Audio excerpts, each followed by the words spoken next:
बिस्मिल्लाहिर्रहमानिर्रहीम। नाज़रीन अस्सलाम वालेकुम, मैं हूं इमरान वसीम। नाज़रीन, चीफ जस्टिस सुमरता बंदयाल ने सिविलियन के कोर्ट मार्शल के खिलाफ दायर की गई दरख्वास्तों पर आज जो समाअत की है, इस समाअत का अहवाल अभी कुछ देर में आपके साथ हम शेयर करेंगे। लेकिन सबसे पहले आज जो अदालत ने मुख्तसर समाअत के बाद, मुख्तसर तो नहीं थी, आज भी तवील समाअत रही। पहले 9 रुकनी बेंच बना, बीच में जस्टिस काजी फैसल साहब ने, जस्टिस सदा तारिक मसूद साहब ने बेंच में बैठने से इनकार कर दिया और वो बेंच से उठ के चले गए।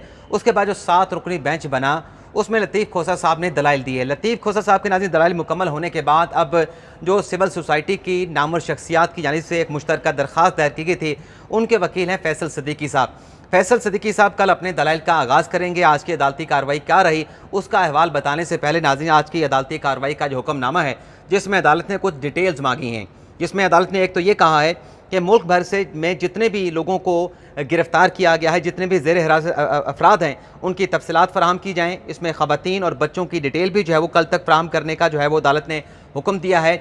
आज दरख्वास्त गुजारों के वकील ने अदालत से इस्तदा की कि हुक्म इम्तना दे दी जाए। जो सिविलियन को मिलिट्री अथॉरिटी के हवाले किया जा रहा है, उनके कोर्ट मार्शल का अगर आगाज़ हो गया है तो इस पर हुक्म इम्तना सादर किया जाए। लेकिन अदालत ने फौरी तौर पर ऐसा कोई हुक्म इम्तना जारी करने से इनकार कर दिया है, ये इस्तदा मुस्तरद कर दी है। और चीफ जस्टिस ने कहा है कि अटार्नी जनरल का मौक़िफ़ सुनने के बाद ज़ाहिर सी बात है कि जब अटार्नी जनरल दलाइल देंगे तो वो जो फ़ौज की इनपुट होगी, जो इस्टेब्लिशमेंट का, जो फ़ौज का बतौर इदारा मौक़िफ़ होगा, वो उसको रिप्रेजेंट करेंगे, अदालत के सामने पेश करेंगे।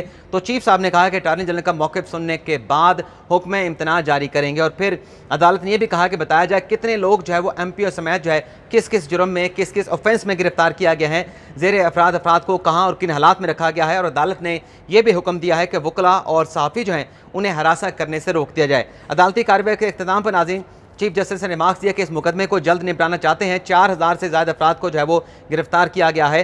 और चीफ जस्टिस साहब ने कहा कि ख़वातीन और बच्चों को भी, फैसल सिद्दीकी साहब ने कहा कि गिरफ्तार किया गया। तो चीफ जस्टिस ने कहा कि आजकल तो फ़ोन कॉल्स और मीटिंग जो होती हैं उनको भी टेप किया जा रहा है। चीफ साहब ने कहा कि बात अब राजदारी के हक से निकल के जो है वो शख्सी आज़ादी तक पहुंच चुकी है। इसके बाद जैसे मुनीब अख्तर साहब ने बड़े अहम सवाल उठाए, ये जो लोगों को सिविलियन कोर्ट से जो है वो मिलिट्री कोर्ट के हवाले किया जा रहा है, उस पर जैसे मुनीब अख्तर साहब ने यह सवाल उठाया कि मुल्ज़मान की हवालगी से पहले मुतल्लिका अदालत का दायरा अख्तियार देखना चाहिए था। यानी जो मुतल्लिका अदालतें हैं जिन्होंने अस्करी हुकाम के हवाले मुल्ज़मान को किया है, उन्हें दायरा अख्तियार के हवाले से जायज़ा लेना चाहिए था। मुनीब अख्तर साहब ने कहा कि अगर दायरा समाअत ना हो तो अदालत मुल्ज़मान की हवालगी से इनकार कर सकती है। यानी अदालत जो है मिलिट्री हुकाम को जो है उन लोगों की जो हवालगी है वो देने से इनकार कर सकती है। मुनीब अख्तर साहब ने कहा कि अदालत कह सकती है कि ये जुर्म फौजी अदालत के ज़ुमरे में नहीं आता। जस्टिस आयशा मलिक साहबा ने भी इसी से मिलते जुलते सवाल किए, जिसमें उन्होंने कहा कि फ़ौज ज़ाब्ता फौजदारी के दफ़ा 549 के तहत सिविलियन की फ़ौजी अदालतों को हवालगी नहीं हो सकती। इससे मंसूर अली शाह साहब ने कहा कि क्या इंसदाद दहशतगर्दी की अदालत में बहस हुई, क्या फ़ौजी अदालतों में मुकदमा मुंतकिल किए जाएँ, इसके ऊपर कोई शवाहिद पेश किए गए। लतीफ़ खोसा साहब ने कहा कि फॉर्मेशन कमांडर का और काबीना से मंजूरी हो तो 25 करोड़ अवाम कहाँ जाएँ, हम तो 25 करोड़ अवाम की फ़िक्र है, उसके लिए आपके सामने खड़े हैं। मंसूर अली शाह साहब ने कहा कि क्या हुकूमत को प्रोसिक्यूशन डिपार्टमेंट इसको चैलेंज नहीं करेगा।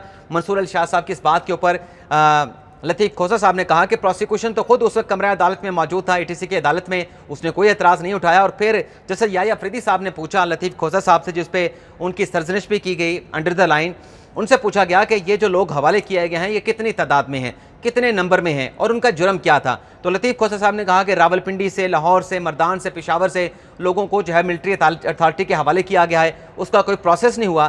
तो याह्या अफरीदी साहब ने कहा कि आप अमूमी बात ना करें, अमूमी दलाइल न दें, हमने दूसरी साइड से पूछना है कि क्या कौन से सेक्शंस लगाए गए हैं। सेक्शन 1 भी लगता है, 2 भी लगता है, 2 के तहत भी कोर्ट मार्शल होता है, लेकिन हमें फिर बुला के पूछना पड़ेगा कि किस सेक्शन के तहत जो है ये मुल्ज़मान का कोर्ट मार्शल होगा।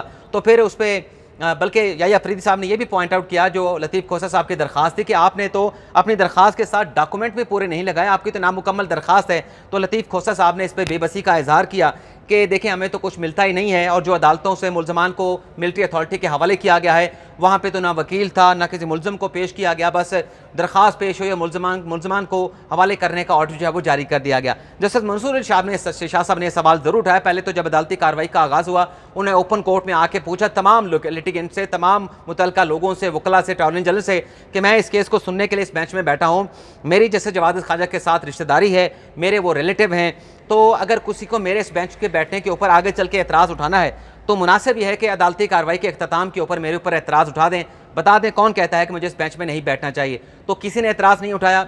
एतजाज़ एहसन लतीफ़ खोसा साहब ने कहा कि हमें आपके ऊपर भरपूर एतमाद है, हम आप पे ट्रस्ट करते हैं, और अटॉर्नी जनरल ने भी कोई एतराज़ नहीं उठाया। इसके बाद बाकायदा तौर पर अदालती कार्रवाई का आगाज़ हुआ। जैसे मंसूर अली शाह साहब ने ज़रूर कहा कि जब मुल्ज़मान की हैंड ओवर की दरख्वास्त मुतल्लिका अदालत में पेश की गई थी तो जज साहब को पूछना चाहिए था कि इनके खिलाफ शवाहिद क्या हैं, किन सेक्शन का इतलाक़ किया है, और वो शवाहिद का जायज़ा लेके जज साहब कह सकते थे, उनको ऑर्डर पास करना चाहिए था कि इन सेक्शन का इतला मुल्ज़मान पे नहीं बनता, हम इन मुल्ज़मान को मिलिट्री अथॉरिटी के हवाले नहीं करेंगे। इसके साथ साथ नाज़रीन, जस्टिस आयशा मलिक साहब ने कहा कि ये दिखा दें कि आर्मी एक्ट में कहाँ है कि किन हालात में सिविलियन का ट्रायल हो सकता है। लतीफ़ खोसा साहब ने कहा कि आर्मी एक्ट में कहीं सिविलियन के ट्रायल का जिक्र नहीं, आर्मी एक्ट में कहाँ लिखा है, ये जस्टिस आयशा मलिक साहब ने सवाल पूछा कि कहाँ लिखा है कि सज़ा कितनी होगी। इसके बाद मंसूर अली शाह साहब ने पूछा कि मेरे ख्याल में तो हमारे सिविल कानून में आर्मी एक्ट से ज़्यादा सख्त सज़ाएँ हैं, अगर पूछा जाए कि फ़ौज से सज़ा चाहिए या सिविल अदालतों से तो लोगों का रश लग जाएगा। इसके बाद चीफ जस्टिस साहब ने कहा कि आर्मी एक्ट पर पुराने फैसलों को भी देखें। मंसूर अली शाह साहब ने कहा कि ऑफिशियल सीक्रेट एक्ट क्या कहता है, कौन से जुर्म में फ़ौजी अदालत में ट्रायल होगा। लतीफ़ खोसा साहब ने अदालत के सवाल का ये जवाब दिया कि ऑफिशियल सीक्रेट एक्ट में किसी भी फ़ौजी तनसीब पर हमले का जिक्र है, लेकिन ये कोर कमांडर हाउस नहीं था, ये जिना हाउस था, ये कोर कमांडर हाउस नहीं, कोर कमांडर हाउस था, ये कोर कमांडर हाउस था, जिना हाउस नहीं था, ये कह रहे थे लतीफ़ खोसा साहब। और फिर आगे चल के अदालत ने एक इंदिया दिया कि सिविलियन का जो कोर्ट मार्शल है 7 रुकनी, अच्छा ये मैंने अपना वो थंबनेल लिखा है उसको मैं पढ़ने लग पाया था। अच्छा, इसके बाद चीफ साहब ने कहा कि सुप्रीम कोर्ट ने अपने एक फ़ैसले में कहा था कि फ़ौजी अदालतों में अंडर ट्रायल पर बुनियादी हकूक़ का इतलाक़ नहीं होगा। देखना होगा कि सुप्रीम कोर्ट ने वो फैसला किस बुनियाद पर दिया था। यानी सुप्रीम कोर्ट ने फैसला दे रखा है कि अगर फ़ौजी अदालतों में ट्रायल चल रहा है तो उस पर बुनियादी हकूक़ का इतलाक़ नहीं होगा। लतीफ़ खोसा साहब ने यह जवाब दिया कि इस तरह के ट्रायल से बुनियादी बैनुल-अक़वामी जो सतह पर मुल्क की बदनामी होती है, यहाँ ये हुआ कि जिसने प्रेस कॉन्फ्रेंस की उसको छोड़ दिया गया, जिसने नहीं की उसको पकड़ लिया गया। और अगर चीफ साहब ने कहा कि अगर बेंच का एक भी मेंबर ना हो तो समाअत न अगर बेंच का एक भी मेंबर ना हो तो समाअत नहीं हो सकेगी। तमाम फ़िक्रैन अपने दलाइल तहरीरी तौर पर जमा करा दें। कल 9:30 बजे तक इस केस की समाअत को नाज़रीन मुलतवी किया गया है। इससे पहले नाज़रीन क्या रिमार्क्स दिए गए, हम तुमके 2 रिपोर्टर होते हैं, मैं अपना नोट करता हूँ, दूसरा साथी अपना रिपोर्ट करता है, तो इसलिए अब कुछ और चीज़ें शेयर करके जो मैंने नोट की हैं वो भी आपके साथ शेयर करता हूँ। नाज़रीन, ये जो मेरे साथी हैं ये पहले आपके साथ शेयर कर लें। लतीफ़ खोसा साहब कहते हैं कि किसी मुकदमे में दहशतगर्दी के अलावा आर्मी एक्ट समेत कोई दफ़ा नहीं लगाई जा सकती। फ़ौज ने मुल्ज़मान की हवालगी की दरख्वास्त में लिखा कि जुर्म साबित हो चुका है। हवालगी की दरख्वास्त में ऑफिशियल सीक्रेट का जिक्र भी किया गया। और आगे चलकर याह्या अफरीदी साहब ने उनसे पूछा क्या फ़ौज में जो मुल्ज़मान की हवालगी का हुक्म किसी ने चैलेंज किया, यानी जिन अदालतों से मुल्ज़मान को जो है वो मिलिट्री अथॉरिटी के हवाले किया गया, उन मुतल्लिका लोगों के उनके रिश्तेदारों ने किसी इस फैसले को ऊपर की अदालत पर चैलेंज किया। लतीफ़ खोसा साहब ने कहा कि मुल्ज़मान का वकील नहीं हूँ, इसलिए वाज़ेह तौर पर जवाब नहीं दे सकता। लतीफ़ खोसा ने कहा कि मुल्ज़मान इस हुक्म को चैलेंज भी करें तो सुनेगा कौन, कौन सी अदालत उनकी अपील को सुनेगी। याह्या अफरीदी साहब ने कहा कि आपसे कानूनी नुक्ता पूछा है कि ऑर्डर चैलेंज किया गया नहीं, क्योंकि लतीफ़ खोसा साहब जो है वो बड़े दलाइल दे रहे होते हैं, संजीदा नोयत के बीच में हंसना खिलखिलाना शुरू कर देते हैं। यानी ये देखेंगे वो दलाइल दे रहे थे, एक मौके पे उन्होंने ये कहा कि ये इस बेंच में बैठे जज साहबान हैं, पाकिस्तान के बेहतरीन जजेज़ हैं, सुप्रीम कोर्ट के बेहतरीन जजेज़ हैं। तो चीफ जस्टिस बंदियाल साहब ने कहा कि अब आप हमें शर्मिंदा कर रहे हैं। तो उसके बाद फिर लतीफ़ खोसा साहब ने अपने दलाइल दोबारा से शुरू किए, वहीं से आगे से शुरू किए। याह्या अफरीदी साहब ने कहा कि आप फ़ौज को मुल्ज़मान की हवालगी का हुक्म चैलेंज हो सकता है, यानी फ़ौज जो मुल्ज़मान को ले रही है दूसरी अदालतों से, ये फैसला कहीं चैलेंज हो सकता है। सलमान अकरम राजा साहब ने कहा कि एक मुल्ज़म के वालिद का वकील हो अदालत में, अभी तक वो दरख्वास्त समाअत के लिए मुकर्रर नहीं हुई। इसके बाद नाज़रीन बल्कि एक और भी एक अहम चीज़ है वो भी आपके साथ शेयर करें कि अदालत ने लतीफ़ खोसा साहब से पूछा, बल्कि लतीफ़ खोसा साहब ने कहा कि जो प्रेस कॉन्फ्रेंस करता है बरी हो जाता है, प्रेस कॉन्फ्रेंस ना करने वाला अंदर ही रहता है। वाक़यात में कोई कानून नाफिज करने वाला एहलकार ज़ख्मी नहीं हुआ, किसी पर तशद्दुद की कार्रवाई को दुरुस्त नहीं कह रहा, किसी मुकदमे में आर्मी एक्ट की कोई दफ़ा शामिल नहीं की गई। जैसे मिज़ारी नकवी साहब ने कहा कि मुकदमात में लगाई गई दफ़ात का आर्मी एक्ट से ताल्लुक़ नहीं बनता। ATC की FIR दर्ज हुई लेकिन उसमें आर्मी एक्ट के जो सेक्शंस है उसका इतलाक़ नहीं बनता। चीफ जस्टिस साहब ने कहा कि 9 मई की वाक़यात में किन किन लोगों को नामजद किया गया, जिस पर लतीफ़ खोसा साहब ने कहा कि चेयरमैन PTI इमरान खान साहब को, शाह महमूद कुरैशी को, हमाद अज़हर को, फ़ारूक हबीब को उन्होंने कहा कि नामजद किया गया। फिर जैसे मंसूर अली शाह साहब ने पूछा कि कितने मुकदमा दर्ज हुए और कितनी गिरफ्तारियाँ हुई। लतीफ़ खोसा ने कहा कि 9 मई की रात लाहौर में 5 मुकदमा दर्ज हुए, एक मुकदमे में 50 गिरफ्तारियाँ हुई। लतीफ़ खोसा ने कहा कि रहनुमाओं पर मनसूबा बंदी का इल्ज़ाम है, मौके पर मौजूद होने का नहीं। लतीफ़ खोसा ने कहा कि 10 मई को मुल्क भर से 4000 अफराद को मशकूक करार देकर जो है गिरफ्तार किया गया। मंसूर अली शाह साहब ने कहा क्या मुल्क भर में FIR इंसदाद दहशतगर्दी के कानून के तहत दर्ज की गई।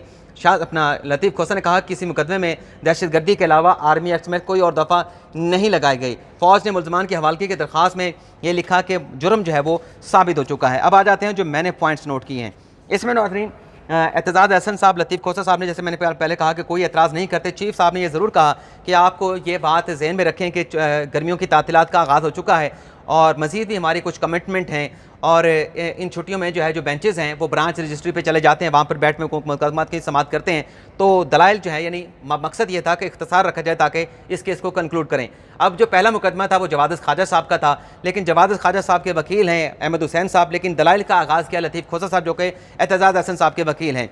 शोएब शाहीन साहब जो कि इमरान खान साहब की पटिशन में आज पेश हुए थे, हामिद खान साहब पेश नहीं हुए। उन्होंने कहा कि हमारी दरख्वास्त के ऊपर एतराज़ात लगाए गए हैं जो इमरान खान ने फ़ौजी अदालतों के खिलाफ आर्टिकल 245 के खिलाफ दायर की थी, तो उस दरख्वास्त पर एतराज़ात ख़त्म किए जाएँ। मंसूर अली शाह साहब के उन्होंने एक केस का हवाला दिया कि जुडिशल जो एतराज़ात हैं वो सुप्रीम कोर्ट का रजिस्ट्रार नहीं लगा सकता, जिस पर चीफ जस्टिस ने कहा कि आपके जो ज़्यादातर मंदरजात हैं आपकी दरख्वास्त के बस सियासी नोयत के हैं। तो मैंने आपसे बात भी करनी थी, हम आपस में मशवरा करके फैसला करेंगे कि आपकी दरख्वास्त के ऊपर एतराज़ात रखने हैं या आपकी दरख्वास्त को इस मुकदमे के साथ सुनना है या सेपरेट जो है आपकी दरख्वास्त को सुना जाएगा। और आगे चल के नाज़रीन, जब अपने लतीफ़ खोसा साहब ने अपने दलाइल का आगाज़ किया तो उन्होंने कहा कि सिविलियन का जो ट्रायल है वो आइन के तहत फ़ौजी अदालतों में नहीं हो सकता। आइन के आर्टिकल 245 के इतलाक़ के बाद जो हाई कोर्ट्स हैं वहाँ पर आर्टिकल 199 का अख्तियार ख़त्म हो चुका है। जब ये बात की तो ज़ाहिर सी बात है कि लतीफ़ खोसा साहब के दलाइल का मकसद ये था कि ये पटिशन सुप्रीम कोर्ट में ही कर सकते थे, हाई कोर्ट में कर नहीं सकते थे। हालांकि जब हम आपको बता रहे थे कि आर्टिकल 245 के तहत हाई कोर्ट का अख्तियार ख़त्म हो चुका है, तब भी हाई कोर्ट जो है आर्टिकल 245 के लगने के बाद आर्टिकल 199 की दरख्वास्तों को हाई कोर्ट लाहौर में और इस्लामाबाद हाई कोर्ट में, पेशावर हाई कोर्ट में, बलोचिस्तान और सिंध हाई कोर्ट में इंटरटेन किया गया। याहिया अफरीदी साहब ने कहा कि वो जो नोटिफिकेशन था आर्टिकल 245 लगाने का वो वापस हो चुका है। अब ये जो रिमार्क्स है याहिया अफरीदी साहब के, इससे बज़ाहिर लगता है कि हो सकता है कि इस बेंच के अंदर भी जो फैसला आए वो मुतफ़िक़ा ना हो, वो इख्तलाफी फैसला हो, उसमें डिवीजन हो सकता है कि कुछ जजेस कहें कि ये मामला पहले आप आर्टिकल 199 के तहत लाहौर हाई कोर्ट या मुतलका हाई कोर्ट में लेके जाएँ, फिर उसके बाद सुप्रीम कोर्ट में मामला आएगा। लेकिन बज़ाहिर ऐसा लग रहा है कि 4-3 का फैसला भी हो सकता है, मुतफ़िक़ा भी फैसला हो सकता है, लेकिन इस बारे में कुछ कहा नहीं जा सकता। लेकिन फैसला ज़ाहिर सी बात है अदालत ने करना है। लतीफ़ खोसा साहब ने कहा कि 10 मई को आर्टिकल 245 लगाया गया और 15 मई को जो है वो कोर कमांडर का इजलास हुआ, जिसका बाद में एलामिया जारी किया गया, जिसमें कहा गया कि जो जिम्मेदारान हैं 9 मई के, उनके खिलाफ जो शवाहिद मौजूद हैं ना झुटलाया नहीं जा सकता। और फिर लतीफ़ खोसा साहब ने कहा कि इसके बाद फिर 7 जून को जो है वो फॉर्मेशन कमांडर का एलामिया जारी किया गया। उसमें कहा गया कि नाकाबिले तरदीद शवाहिद मौजूद हैं और जो जिम्मेदारान हैं उन्हें जल्द जो है कैफरे किरदार तक जो है पहुँचाया जाएगा। चीफ साहब ने ये कहा था उनसे कि आप जो है मुतलका पैराग्राफ पढ़ें उस प्रेस एलामिया का, तो फिर ये पैराग्राफ उन्होंने पढ़ के लतीफ़ खोसा ने अदालत में बताया। और फिर लतीफ़ खोसा साहब ने कहा कि ये जो एलामिया जिसमें कहा गया कि नाकाबिले तरदीद शवाहिद मौजूद हैं, अगर इस तरीके से चीज़ें होंगी तो ये फिर आइन के आर्टिकल की जो है वो खिलाफ वर्जी है। खोसा साहब ने कहा कि जो फौजी अदालत ने फॉर्मेशन कमांडर में फैसला किया मिलिट्री क़यादत ने कि नाकाबिले तरदीद शवाहिद मौजूद हैं, जिसकी वफाकी काबीना में बाद में तौसीक भी की। इन तमाम चीज़ों के बाद कौन सा कर्नल है, कौन सा जज है जो इंसाफ करेगा, जो इंसाफ का फैसला देगा। लतीफ़ खोसा ने कहा कि 9 मई के वाक़यात की सपोर्ट नहीं करता, किसी भी इमलाक को, चाहे वो जिना हाउस हो, कोर कमांडर हाउस हो, उस पर हमले की जो है मैं हमायत नहीं करता, उसकी मजम्मत करता हूँ। ऐसे चीज़ों की इजाज़त नहीं होनी चाहिए। और फिर मंसूर अली शाह साहब ने कहा कि आप मीडिया के जो बयानात ISPR ने जारी किए थे उसको छोड़ें, आप असल कानून की बात करें।